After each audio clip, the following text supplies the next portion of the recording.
আসসালামু আলাইকুম এভরিওয়ান। অন্দরমহলের রন্ধনশালার আজকের আয়োজনে আপনাদের সবাইকে স্বাগতম জানাচ্ছি।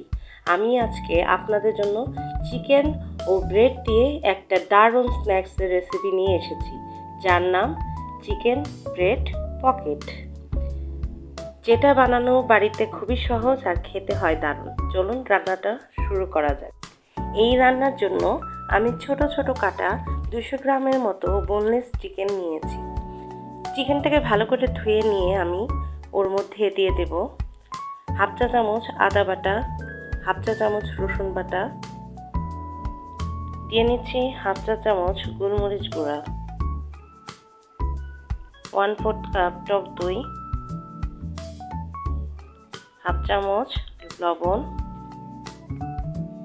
সামান্য চিলি ফ্লেক্স, দিচ্ছি জিরা গুঁড়া, দিচ্ছি গরম মশলা গুঁড়া, ধনে গুঁড়া, দিচ্ছি শুকনো মরিচ গুঁড়া,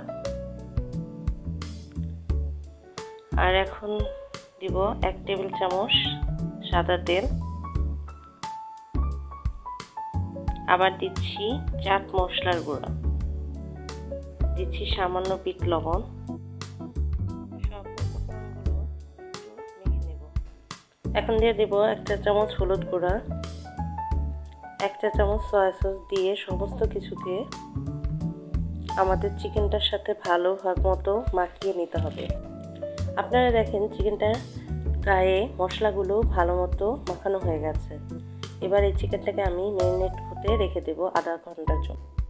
এখানে নিয়েছি ধনেপাতা কুচি, ক্যাপসিকাম কুচি, পেঁয়াজ কুচি, কাঁচামরিচ কুচি আর রসুন কুচি। এখন একটি ফ্রাই প্যানে তেল ঢেলে নিচ্ছি। এখন আমি দিয়ে নিচ্ছি সামান্য রসুন কুচি, তারপর একটু নেড়ে চেড়ে নিব। এখন দিয়ে নিচ্ছি পেঁয়াজ কুচি,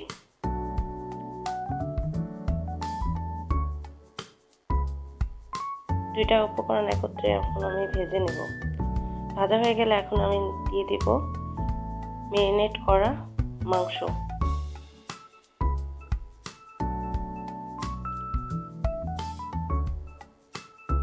মাংসটাকে পেঁয়াজ কুচি এবং রসুন কুচির সাথে ভালোভাবে ভেজে নেব। এখন আমি চিকেনের মধ্যে দিয়ে নিচ্ছি সামান্য পরিমাণ টমেটো সস। এখন টমেটো সস সাথে চিকেনটা ভালোভাবে মিশিয়ে নেড়ে চেড়ে নেব। এখন দিয়ে দেব কাঁচামরিচ কুচি, দিয়ে চিকেনটাকে ভালোভাবে নেড়ে চেড়ে নেব।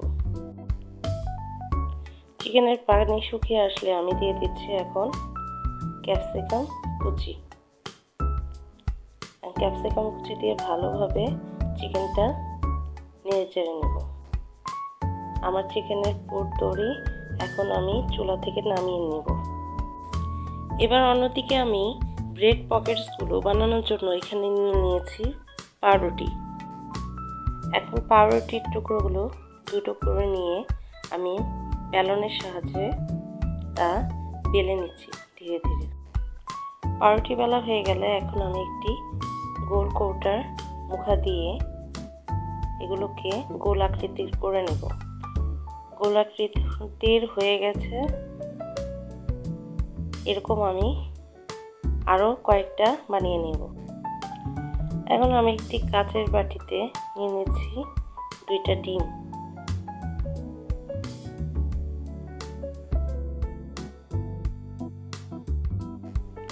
এখন আমি এই ফেটানো ডিমের মধ্যে দিয়ে নেব সামান্য লবণ, সামান্য গোলমরিচ গুঁড়া, জিরা গুঁড়া, ধনে গুঁড়া,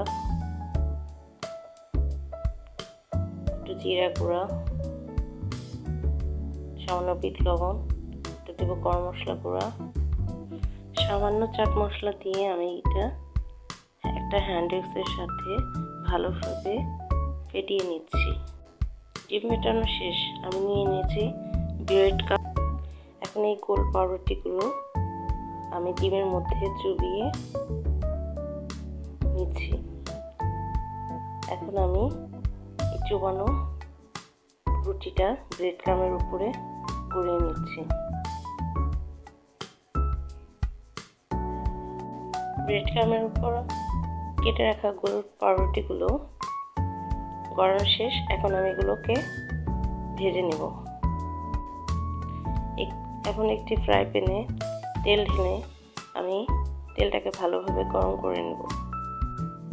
তেল গরম হয়ে গেলে এখন আমি পাউরুটিগুলো ভাজার জন্য ছেড়ে দিচ্ছি।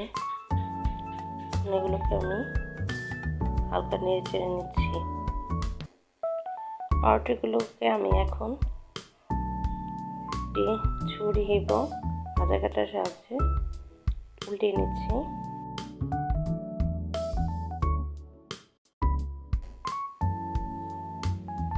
আমার এক পাশ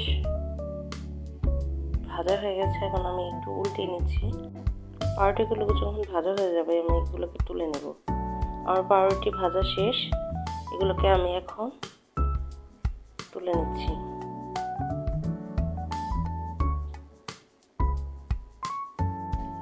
আমার ব্রেডগুলো সমস্ত ভাজা হয়ে গেছে, এগুলোকে আমি একটি পাত্রে তুলে রেখেছি।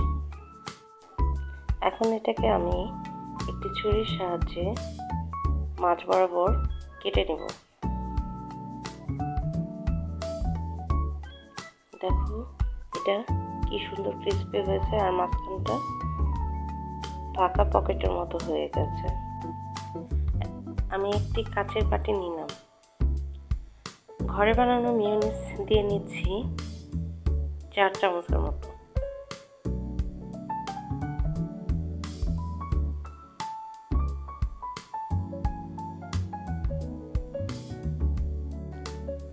এখন আমি মিয়োনিজের উপর দিয়ে নিচ্ছি টমেটো সস,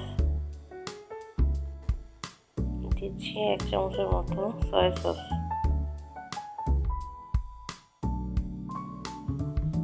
এখন দিয়ে দেব সামান্য চাট মশলা, সামান্য গোলমরিচ গুঁড়া, জিরা গুঁড়া, চিলি ফ্লেক্স, দিয়ে নিচ্ছি গরম মশলা গুঁড়া, লবণ, চিনি আর সামান্য আদা রসুন বাটা। সব উপকরণ একত্রে আমি মেখে নিচ্ছি। এখন আমি একটি পকেট নিয়ে তার মধ্যে মিয়োনিজগুলো একটা চামচের সাহায্যে মেখে নিচ্ছি। এখন আমি একটি পকেটের মধ্যে দিয়ে নিচ্ছি ধনে পাতা। যদিও আমার কাছে এখন লেটুস পাতা নেই, লেটুস পাতা দিলে আরও ভালো হতো, আপনারা ইচ্ছে করলে লেটুস পাতা ব্যবহার করতে পারেন। আমি দিয়ে নিচ্ছি এখন মাংসের পুরটা, আর বানানো মিয়োনিজটা আমি দিয়ে নিচ্ছি সাজানোর জন্য। তৈরি হয়ে গেল আমার চিকেন ব্রেড পকেট। এভাবে আমি আরেকটাও সাজিয়ে নিচ্ছি। প্রথমে ধনেপাতা নিয়ে নিলাম, মাংসের পুরটা দিয়ে নিলাম, তারপর দিয়ে নিচ্ছি আমি মিয়োনিজের মিশ্রণটা। তৈরি হয়ে গেল আমার চিকেন ব্রেড পকেট। এটা আমি টমেটো সস দিয়ে পরিবেশন করে নিয়েছি। এটা বাচ্চা থেকে শুরু করে সকলেই এটা খেতে পছন্দ করবে। আশা করছি সবার ভালো লেগেছে এই রেসিপিটা। ভালো থাকবেন, আল্লাহ হাফেজ।